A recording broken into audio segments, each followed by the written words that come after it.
Hi, I'm Rhys Jones. Most people these days are familiar with superbike racing, Grand Prix racing, but there's one class that's growing probably quicker than any other, and that's the classic racing scene. It's just one of those strange things that in the face of all the commercialism that goes with the other sort of racing, that this should be flourishing. Maybe people like the simple life, especially motorcyclists. They come here, they don't get paid, and they just race, or they just doodle around on old bikes. It's just a fun weekend. Now, the New Zealand Motorcycle Classic Racing Register are the ones who organise it, and they've been doing this for the last 23 years. And Pukekohe comes alive for a whole weekend to the sound of the 30s, 40s, 50s and 60s. Wonderful old bikes. This year they got riders here from all over the world. They're from Europe, America, Australia, and the enthusiasm is just something you wouldn't believe. Look, I want you to just enjoy some of the racing and meet some of the characters and really interesting people who are associated with this fascinating part of motorcycle racing.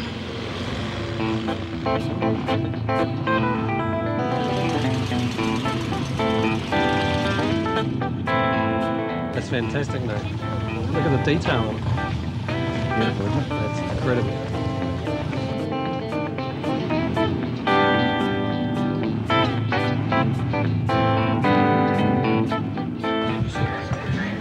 Hey, Steve, what have you covered my bike up for?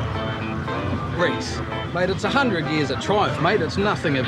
It's no year of Italy, is it? But it's a nice Ducati. It is a nice bike, mate, but no, sorry, that cover will just have to stay there. 100 years of Triumph.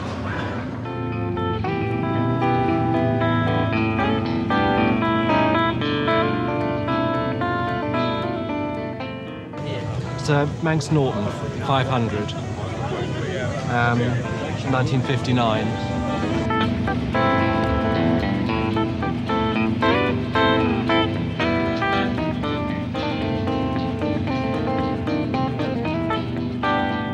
First time you see it since you sold it to him, is it? Yeah. Oh, no, the order was pretty rough when I sold it. Yeah, I say it's come up superb. Beautiful job, isn't it? Yeah, unbelievable.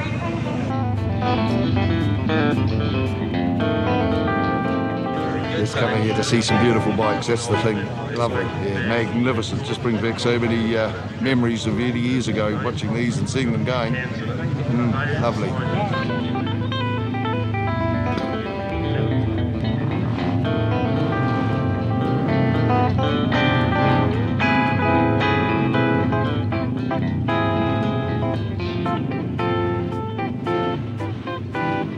Good to see old machinery sort of moved up. Classic. It's better than normal way. Classic. Excellent stuff. Excellent. Way to have it. Because some of the bikes are running on open megas, and we never get away with that in the UK. So it's lovely. It's lovely. I mean, if I'd known, I would have put an open mega on this.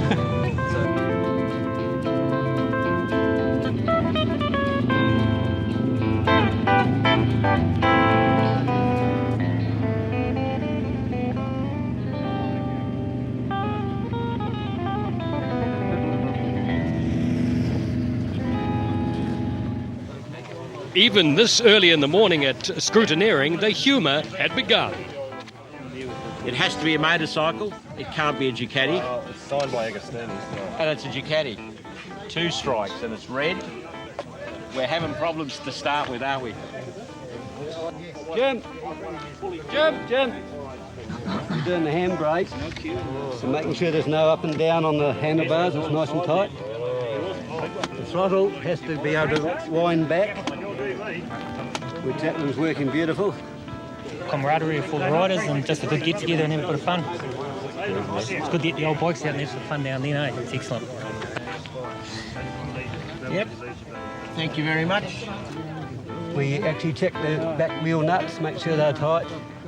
I've already done the swing and arm, so that bike is now set. Not a motorcycle, it's a rudge.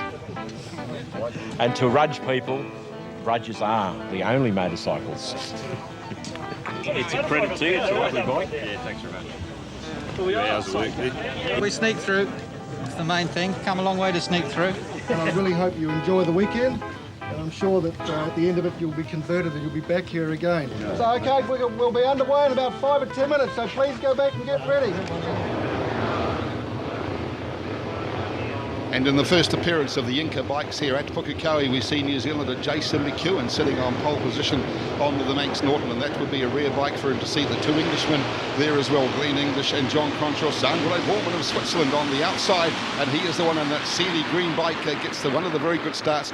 But again, it's the riders, the two Englishmen that really impressed in practice, and it is Glenn English and John Cronshaw. Just keep an eye on these two. John Cronshaw, he's to pick up with the red fairing on the BSA Gold Star. Glenn English not far behind, and as they make their way round Castrol and down the long back straight here at Pukekohe for the first time, we see also Jason McEwen in there on that Manx Norton back there in third place. A long straight at Pukekohe really does stretch these machines, and the Inca machines, of course, this is the new series of classic motorcycles outwardly, and hello there already. Down is the Federico Antonini from Switzerland on the G50 Sealy, and he has obviously lost touch with the bike and the track there at Castrol, which is the right-hander that leads into the back straight.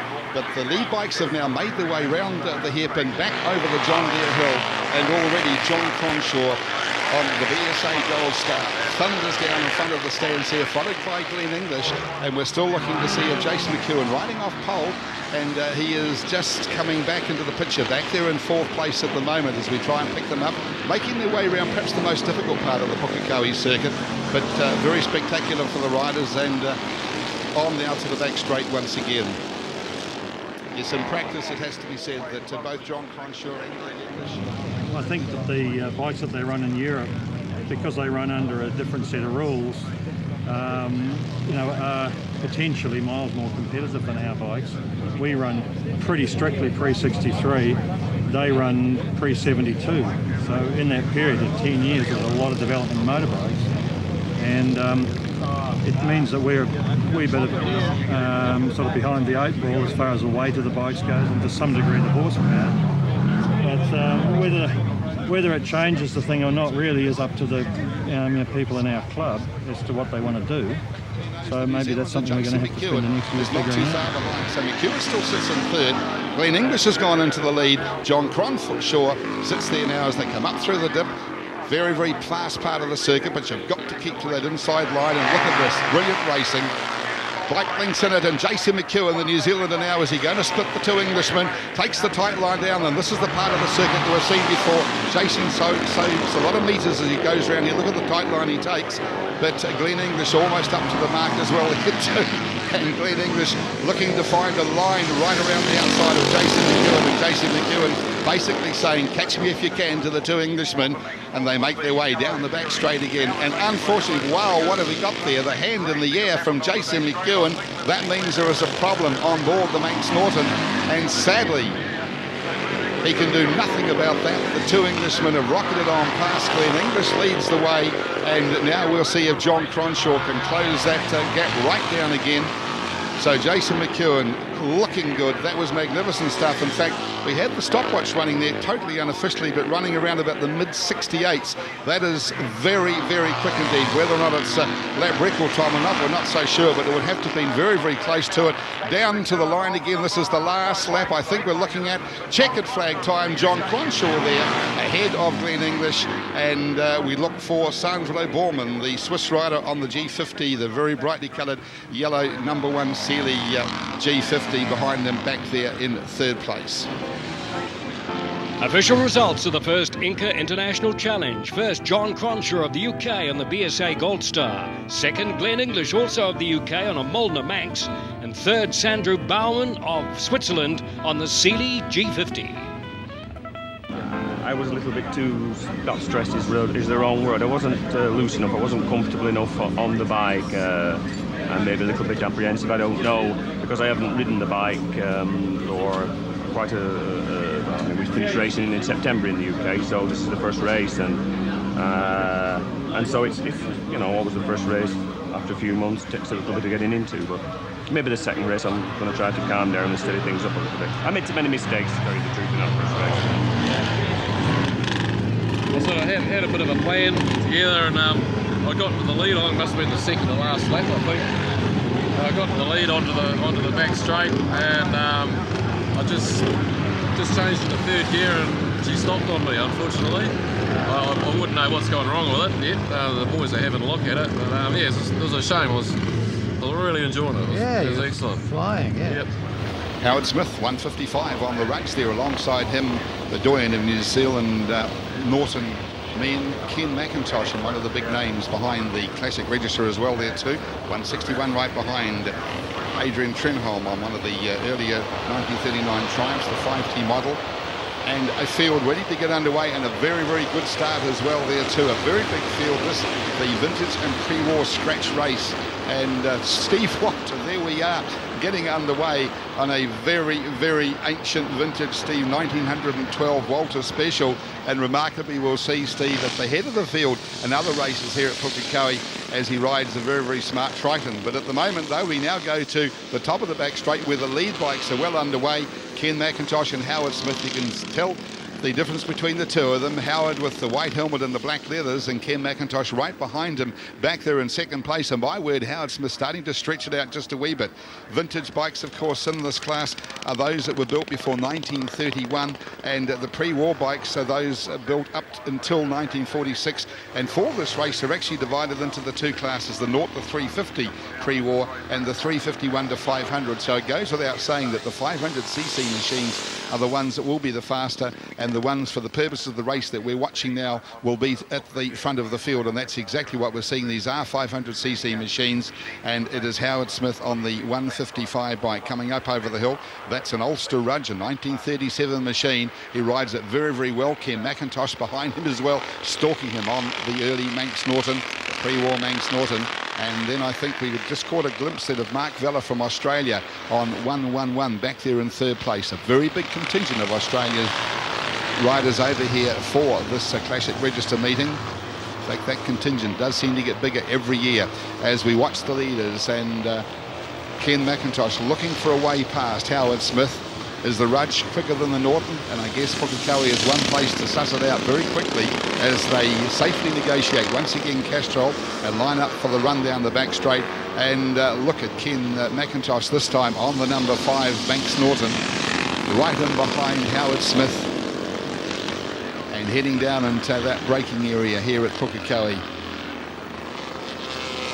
It's interesting talking to any riders that of the modern era that get a chance to ride these older machines. The one thing they talk about, they can't get over how inefficient the brakes were. So these riders have to really work hard at it. And Ken McIntosh, that time round, we saw him take the long way around from the white line on the outside of the corner. And he had very, very high corner speed. We can see him now leading out by about 8 or 9 bike lengths. So he really did zap Howard Smith that time, and leads comfortably as they come over the John Deere Hill. Once again, they'll go down over the strike to put another lap behind them. Only 3 laps for these older machines. And we can see Ken McIntosh, and a great little battle going on in the background there as well there too. And that is still Mark Vella on bike 111 from Australia in that group. But Howard Smith, the early race leader, really has to be content this time to chase Ken McIntosh through the S's into Castrol and back onto the back straight for the last time. And we just saw then how uncomfortable these machines can sometimes be. Ken McIntosh, a fairly bulky sort of a bloke, and we can just see him just resettle himself on the seat as he prepares to make himself comfortable for that run down the back straight here at Pukekohe, and in all black leathers. And there again is another shot of Steve Walter running right behind the field.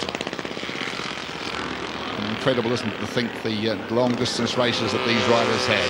Coming down over the finishing line, looking for the challenge at the end. It's not coming, and we do see Ken McIntosh on the number 5 Manx Norton ahead of the Rudge of Howard Smith. And that, I think, was Mark Vella in the background there as well from Australia, coming through to wrap up the top 3. Those results are correct. In the vintage and pre-war scratch, 351cc to 500 pre-war, first Ken McIntosh of New Zealand in the 1937 Norton Manx, second Howard Smith of New Zealand in the 1937 Rudge Ulster, and third Mark Vella of Australia in the 1936 Rudge Ulster. This must be the first year for a long, long time that you haven't ridden here, isn't it? No, that's right, Rex, it is. Have you been at all for 23 years? Yes. I think I may have missed 1 year out of the 23 years, yeah. But this year it's because the internationals came here that I felt I should loan the bike to a top rider and try and beat these guys. And also I haven't been feeling that well. I've had a bad neck, and so I wasn't riding. I didn't think quickly enough. But in fact, my lap times would have got me third in every race so far. So I wasn't going so bad. Yeah, is the wrist twitching a bit? Want to get out there? Oh, no, definitely. They are complete mixed feelings. I really have. I find I would have got third in the races, and that's neat. But now the piston's broken anyhow. So even if I was riding it, it wouldn't be going. And a whole host of mixed feelings. Now, you were one of the instigators of the whole classic racing register, weren't you? Yes. When did that start? I think we would have begun discussions in '78. Graham Ross, a chap from Norton, and I spent a lot of time talking about how we could make it work, and if there's sufficient support and where we could run the event and the kind of event we needed to run to attract the people who owned the bikes. Because a lot of people who owned the Grand Prix bikes didn't want to race them. They bought them because they liked them for what they were. And so we then one day, in a quarter of an hour, it all came together.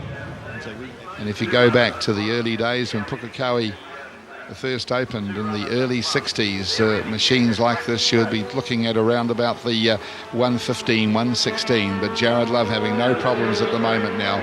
Over the start finishing line to put another lap behind him, and I think we saw the white flag in the background, so he is on the last of 4 laps. And he is the only rider in the picture making his way through the S's that lead up into the right-hander, which is Castrol, right-hander at the top of the Pukekohe back straight. Terry Martin, bike number 82. And in the sunshine again, you get an opportunity just to see how magnificently well turned out these bikes are. And there it is, Warren Barry on the Rocket 3. 750cc, that's the BSA Rocket 3, again another bike of 1971 vintage. And also a very, very smart machine. The engine note of these triples is actually something quite different altogether. And there's no question when you get a whole grid of them that classic bike racing fans really do enjoy the very crisp exhaust note of the threes. And one to enjoy it is Jared Love on bike 273. The classic style as well there too, down on the tank below the fairing. And there it is, the checker flag, just as Jared goes through. We go right back, quite a long way back now, to Terry Martin on bike number 82, another bike, a very, very similar machine. And there it is, Jared Love taking it out, and the wave to acknowledge that he's a happy rider with that. Very clear cut in the 501 Open Post Classic Scratch. Jared Love of New Zealand on the 75 Triumph Works replica first. Second, Terry Martin of Australia on the 71 Triumph Trident. And third, Warren Barry of New Zealand on the 71 BSA Rocket 3. Pretty comfortable victory? Yep, no, it was pretty easy. Les has built a wicked bike there, so other guys had a little bit of a bad start and stuff and sort of got away from them, but the next one might be a little bit tougher. Is this a new trend, younger riders riding classic bikes? It's just such a good circle and stuff. There's good people, there's a lot of people here with good machinery like Les, and I can learn a lot from the older people. So it's really, really good. It's got my energy back and stuff, and no, it's an enjoyable bike to ride. You don't have any trouble switching from a 1970s to a 19 or 2002 bike? No, I think because of the new technology and stuff on the newer bikes, I can be a little bit messier and get away with heck of a lot more, but on the older ones you have to be a lot tidier and stuff, so it's actually good for my riding. What about braking on those older bikes? There is spots that you have to watch and stuff, and little bumps and stuff, but no, it's all exactly the same. It does everything the same as my Jappers do. And that's the very impressive lineup of the second appearance of the Inca bikes here. Sadly, though, no Jason McEwen this time, a collapsed piston on the bike. But we're looking at Sandro Borman, I should say, sitting right in the middle of the front row from Switzerland. On the outside, number 5, John Cronshaw, the early race winner. Alongside him, fellow Englishman, Glenn English. You kind of get the feeling this is where all the action's going to come from. And we look... 294, Steve Bridge sitting in the second row of the bridge too, another one of the New Zealanders to extend the big challenge. And 4, Andre de Ridder from Holland up there is with the pace as well, moving off the second row of the grid. But as they come round to the Castrol S's for the first time, John Cronshaw leads through there. Now that's interesting as well too, because Greg Pitchers, a very well performed New Zealand racer on both sides of the Tasman, he's right up there with the pace as well, and leading out with the John Cronshaw and Glenn English, and the number 4 rider Audrey de Ridder of Holland on the Sealy G50. Inca International Challenge, New Zealand versus Europe versus Australia.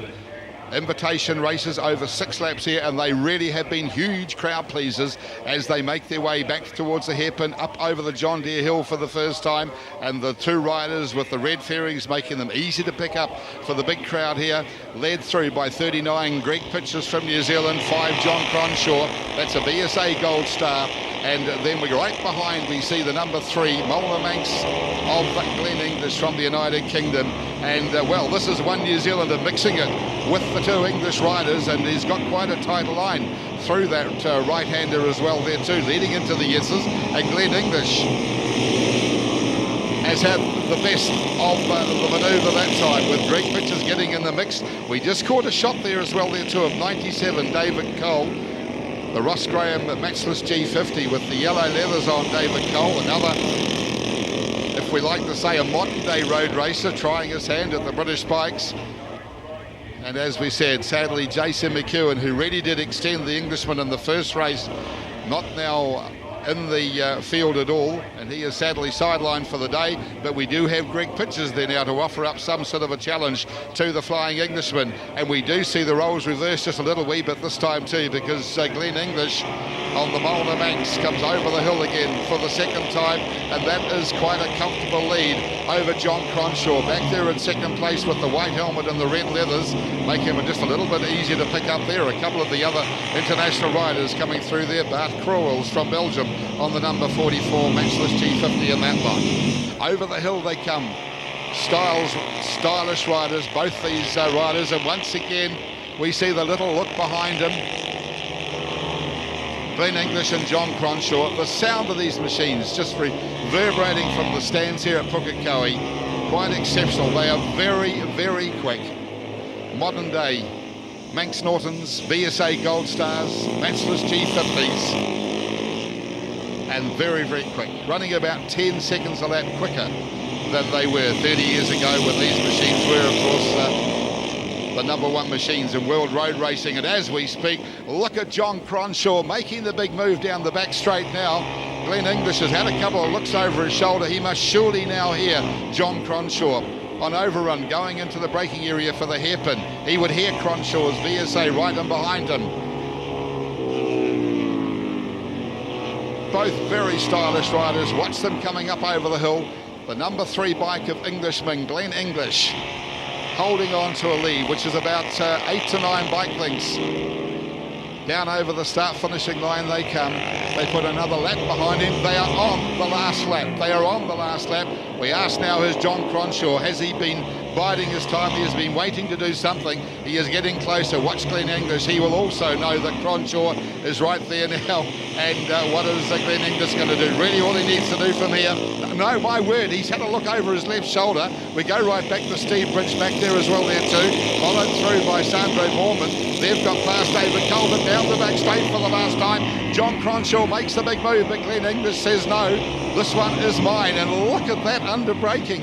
Leaves it very, very to the last moment. Into the braking area they go. You still get the feeling there's still more to come in this race, although they're only about 2 corners from the checkered flag at the moment. Glenn English leads away from the hairpin. John Cronshaw right behind there as well. Where did he get that speed from? We can expect him to come again, or do we not? Over the hill they come, the John Deere Hill for the last time. John Cronshaw right in behind Glenn English. This is the charge for the checkered flag. English on the outside. John Cronshaw, does he get there? He may not have just got there. They were just looking at the shadows. That's what we were looking at as they crossed the finishing line. And I rather think that Glenn English might have got there. There would only be a squidgen in it. Half a bike length at most. Glenn English will give it to anyway in the meantime. On bike number 3, the Molnar Manx, and right behind him, John Cronshaw on the BSA Gold Star, first and second, and I think Greg Pitchers still up there on bike number 39, home in third. That's the way the officials saw it too. First, Glenn English of the UK on a Molnar Manx. Second, John Cronshaw of the UK on a BSA Gold Star. And third, Greg Pitchers of New Zealand on a Norton ES2. But boy, was that close. I recognise I had the mark for Glenn. But at the end of the day, on the final lap, we saw the last lap flag.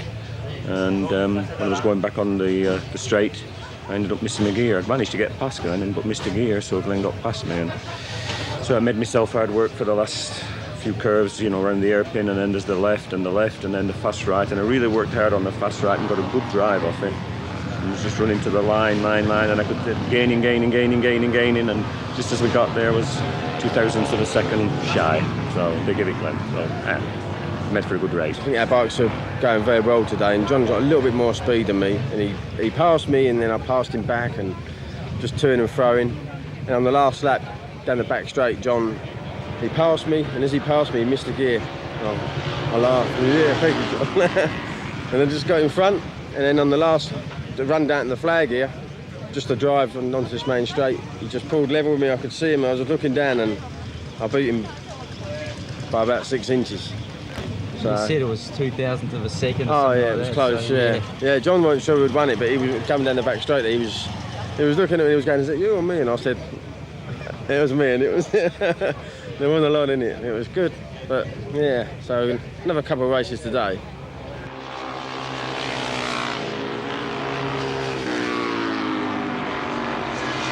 Down over the start finishing line, 2 laps to go. And once again, we get the feeling that something is still to happen here. This is not all over yet, is it? As they go through the big sweeper, and that's a much tighter line taken there by Glenn English. See if we can keep it to the white line this time. Round they come, back into the Castrol S's, into the right-hander, I should say, leading on to the back straight. And Glenn English, there is a little look over his shoulder this time again. He knows Cronshaw is there. 2 laps to run. And watch John Cronshaw down the back straight now. Where does this BSA Gold Star get the extra legs from?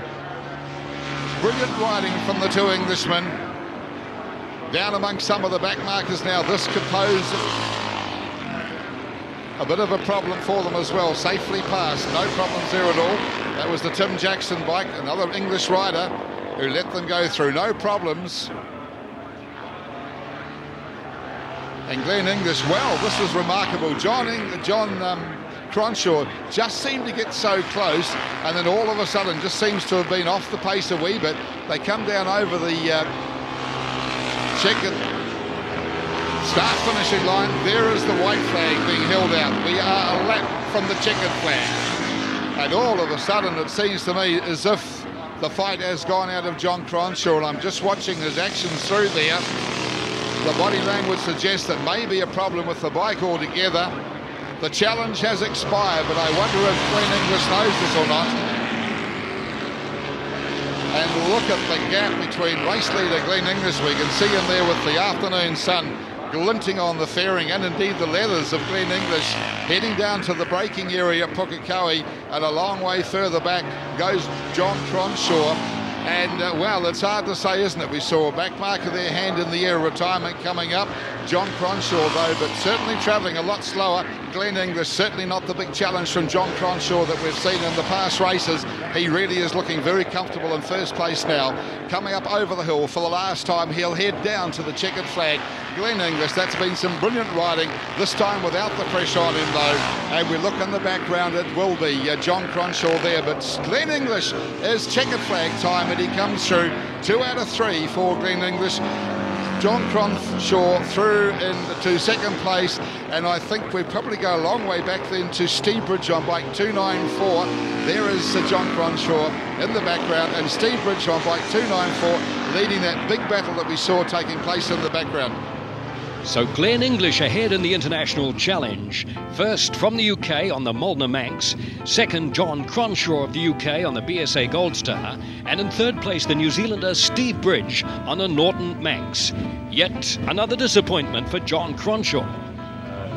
Yeah, we're having some good fun, and Glenn's riding real well, and my bike's, really on the pace. It's going extremely well, but I'm still having a problem, not with the bike, with myself. We got on the last lap and we were going into the air pit, and there were some back markers there, and I knew Glenn was going to get one, and when I went in there, I brake real late and shifted down the box again and found the neutral, you know. And it's nothing with the box, it's just me not concentrating enough, thinking too much about the curve, rather than working my foot enough to get it into the right gear, and I come out with a neutral, and that's when Glenn got the big thing. Otherwise, I think we'd have had another big final finish with us, you know. So maybe we can give you that in the next one, eh?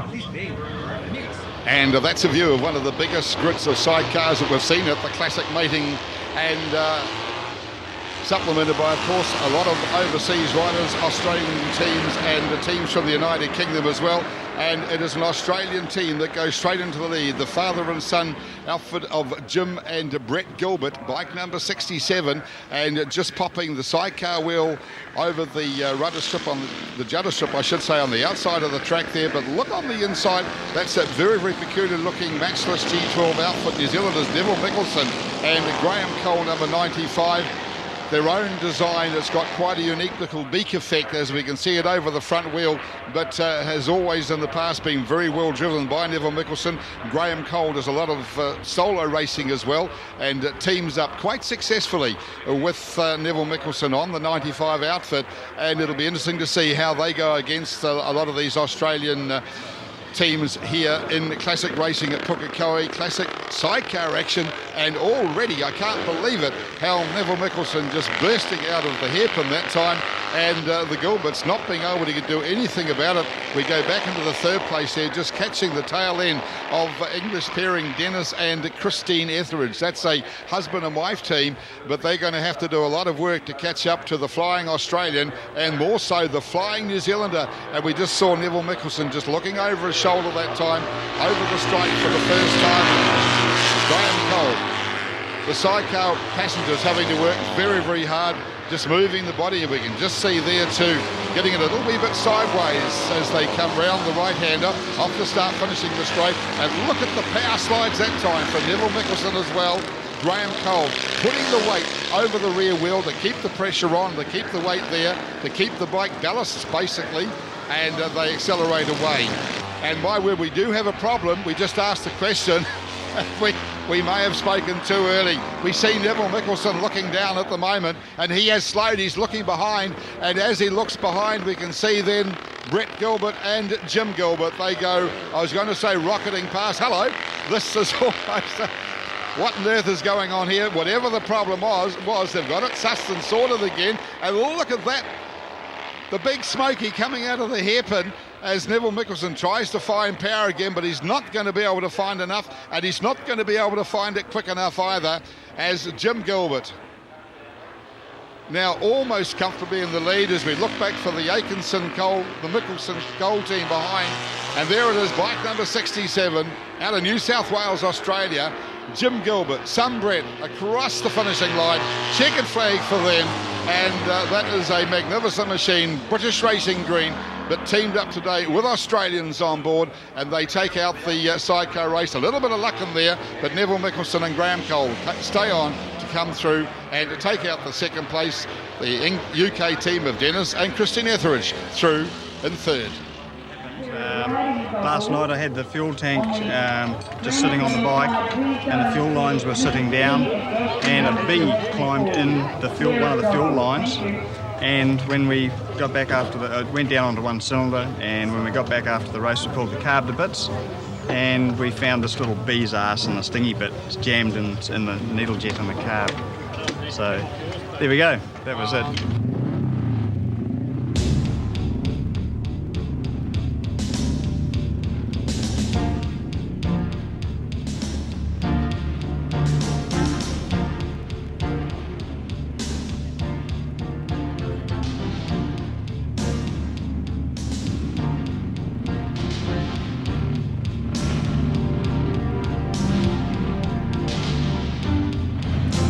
Here, I think it was about 5 or 6 years ago, John was here, and you know, the man himself is something else, and just the way he went about things and the way the bike, I think on that particular instance we had trouble with one bike and he flew another bike up overnight to the meeting, and you know, I had a great deal of respect for the man. And, I thought about it but didn't think I ever had enough money, and on a singular occasion I was ringing up, we were off to the Aston, the big classic meeting there 3 years ago.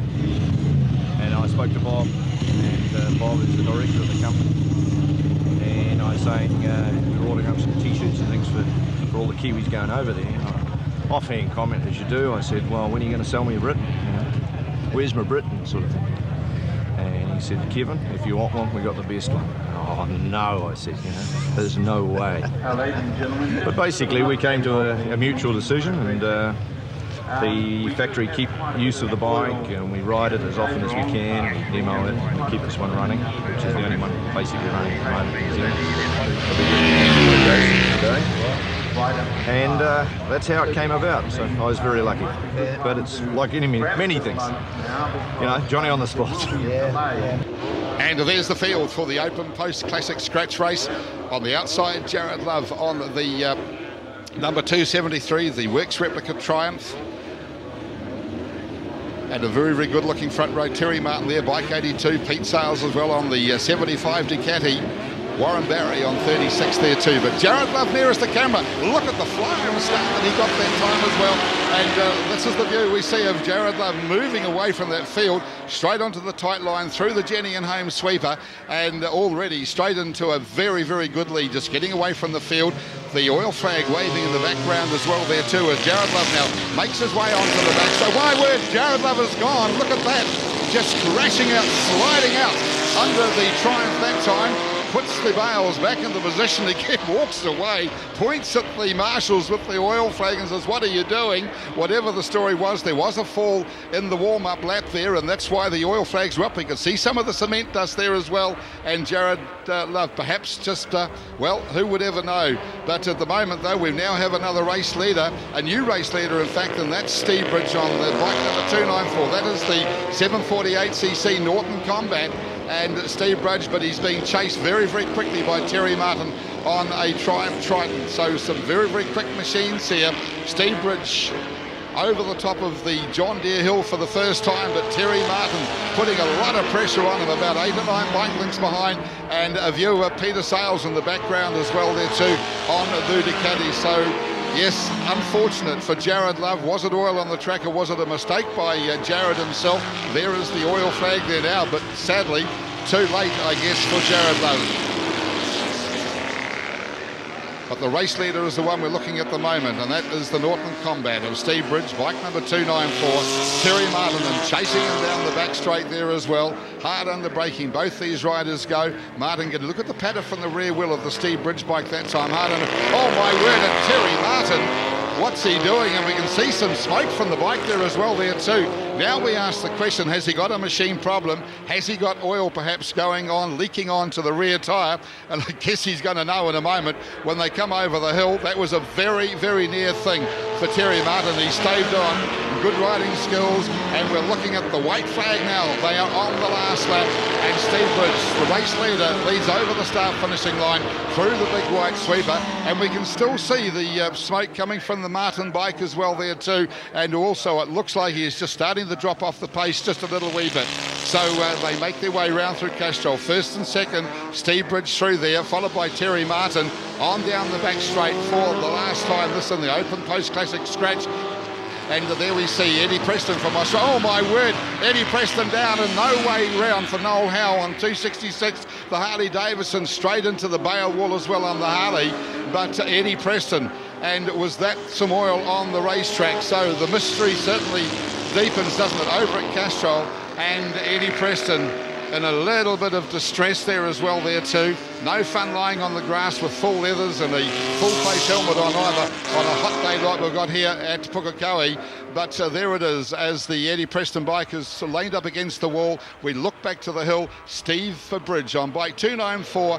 And there he is, checkered flag time, takes it out, and we go back then to Terry Martin, and we'll see if we can pick up Terry Martin in the background, through in second place, and I think we had Pete Sales, bike number 76 there, was in third place as well, to wrap up the 4 laps of the Open Post Classic Scratch race. The look of a classic rider, Eddie Preston, thankfully okay, the race winner, Steve Bridge. An action-packed race. Steve Bridge of New Zealand on a 1972 Norton Combat first. Terry Martin of Australia in a 1971 Triumph Trident second. And third, Peter Sales on a 1975 Ducati 900 SS. It's agreed, it's wonderful to see all these old bikes, but how, these days, would you come by one? Find one in a shed? Or buy one from an owner? Well, if it's a Norton Manx you're after, there is another way. In a machine shop in South Auckland, Ken McIntosh restores and builds from scratch these wonderful machines. In other words, you can buy a new, old Norton Manx. Some components are made and imported from overseas, but a lot is made locally. So what we have here, Ken, is basically the New Zealand component. Yes, that's right. This frame is made to the original Norton specification, and it's known worldwide as the featherbed frame, which is one of the things that Norton became most famous for, because it set a standard of handling that all other bikes of that period aspired to. But we make them completely here in New Zealand. We've exported these around to probably 20 countries of the world, and we've become the key source for original specification ones. There are the people who build them, but they often modify the specification to suit their own purposes or whatever. But if you wanted to restore a bike back to original specification, these are the ones that people most often use. What if a viewer watching you, listening to you talk, says, I want a Manx Norton, I want to go racing? What's he up for? I mean, what sort of money would it take to build one from the ground up? It depends pretty much on what specification they want, but you'd probably spend in the vicinity of $70,000 to collect all the parts up to build one. And that's the lineup for the All Manx Norton race for the coveted Joe Craig Trophy. Billy Mitchell, we can see there right next to the camera, looking across the field. We can see Alan Powell, bike 14. But very, very good start. The roar of Manx Nortons makes the way, and Steve Bridget is on the 294 bike with the yellow fairies head round. Billy Mitchell follows him through into the left-hander, through the flip-flops onto the back straight. Steve Bridge there, and he'll go back to Billy Mitchell. John Hudson is there as well too. Alan Powell right out there. Robert Cream, as we also saw in that little group as they make their way now down the back straight. But Steve Bridge, what a very, very good start that he got. But we could see also bike number 70, Billy Mitchell in that group following them down. John Hudson right up there too, the bike with the red fairing, and John wearing the white leathers, but all black leathers at the front of the field. Well, almost all black as we watch the yellow fairinged bike of Steve Bridge, one of the informed riders here at the Classic meeting, braking now for the hairpin. Look at the cement dust on the road today. It might just have had a little look over the shoulder that time. Billy Mitchell follows them away. And of course, all for the Joe Craig Trophy. The man who, of course, after the death of Jimmy Norton, the founder of the Norton Works,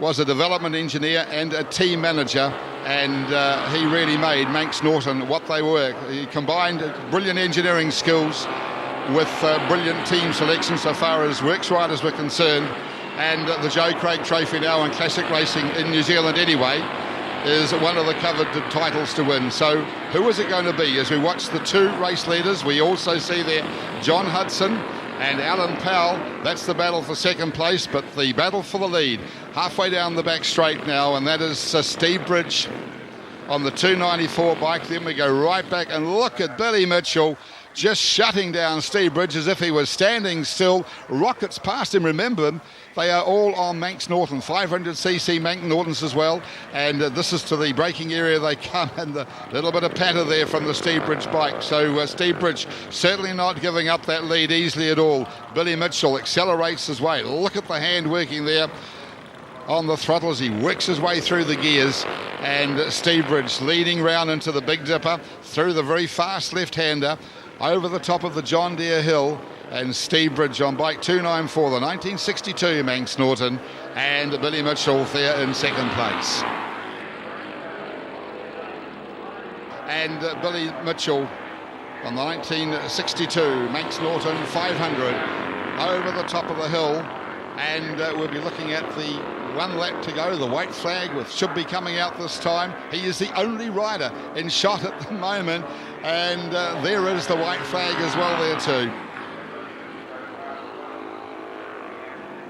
It's always too early to say whether the Joe Craig Trophy can be locked away in the Billy Mitchell cabinet, yet so many things do happen in motorsport, but this has been an absolutely supreme display after a lot of challenge, well, a big challenge I should say, from Steve Bridge, who did lead for a while.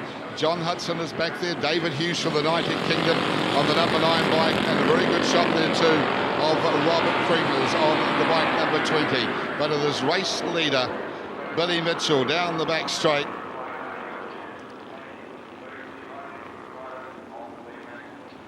Heading into the braking area for the last time.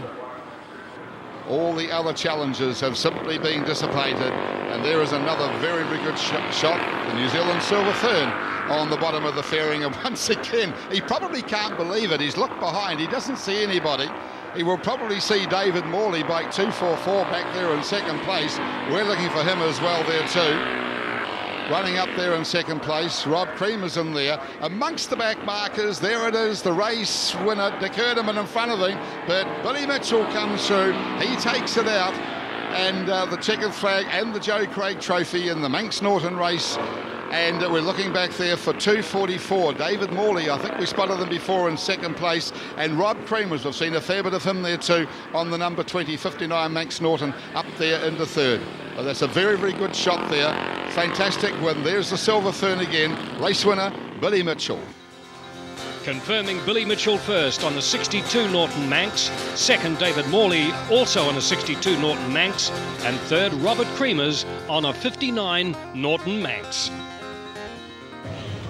We had bike problems yesterday, so I only got one race in yesterday. We worked fairly late last night, and we got the bike up and running, and today's been just great. 2 to go, and Billy Mitchell still leads, but look at the hard charging David Cole right behind him. This is the battle of the Manx Nortons and the G50 Maxises.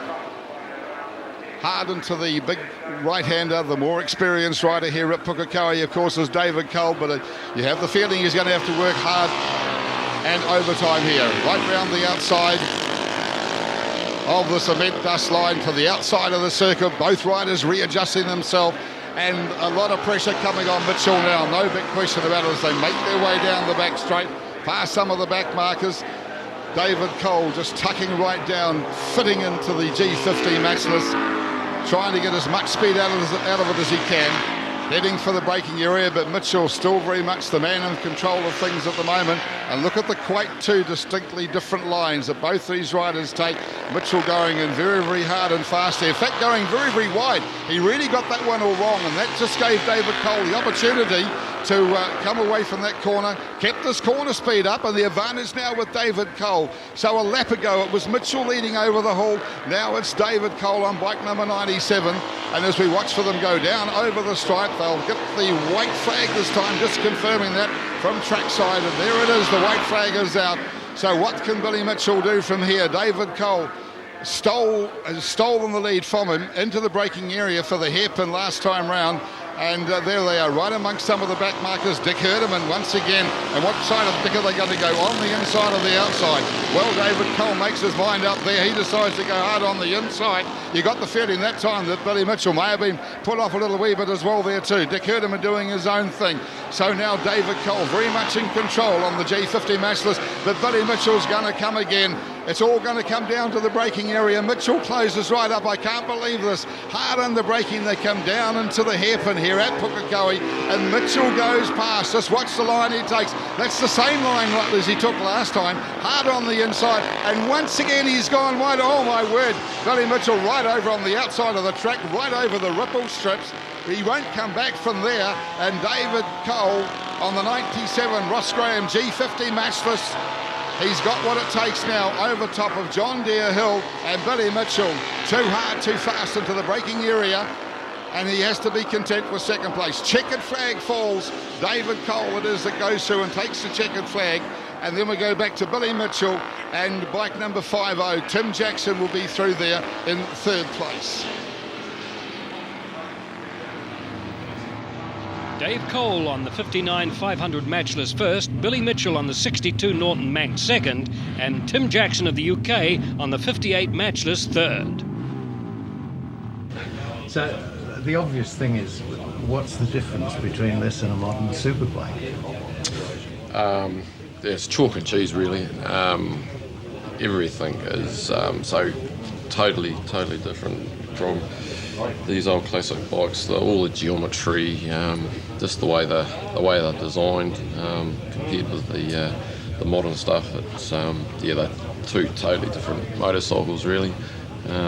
But I have been very pleasantly surprised on how well they go and how nice they handle, and how good they are to ride. I'm very surprised. They're a fantastic motorcycle for their age, and for what they are. They're an awesome motorbike. Really good.